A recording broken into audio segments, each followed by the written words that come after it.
मरकजी वज़ीर दाखिला अमित शाह 14 जून चाशुमे की शाम हैदराबाद का दौरा करेंगे। ज़राए के मुताबिक हैदराबाद में अपनी आमद के बाद अमित शाह तेलुगु फिल्मों के मशहूर डायरेक्टर एस राजमौली से मुलाकात करेंगे। फिल्म डायरेक्टर से मुलाकात की इत्तला पर सियासी और फिल्मी अलकौमी तजस्सुस पाया जाता है। ज़राए ने मजीद बताया कि मुलाकात शमशाबाद एयरपोर्ट के नोवेटल होटल में होने वाली है। अमित शाह राजमौली से मुलाकात के बाद तेलंगाना बीजेपी के कायदीन से भी अलहदा तौर पर मुलाकात करेंगे।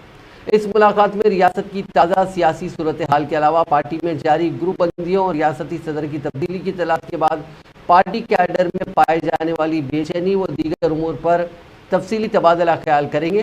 वाज़ेह रहे कि कर्नाटक असेंबली इंतखाबात नतायज के बाद तेलंगाना में बीजेपी की सरगर्मियों में अचानक कमी देखी जा रही है और गुज़िश्ता कई दिनों से जारी पार्टी कायदीन के दरमियान पाए जाने वाले इख्तलाफात हालिया दिनों से खुलकर सामने आ रहे हैं।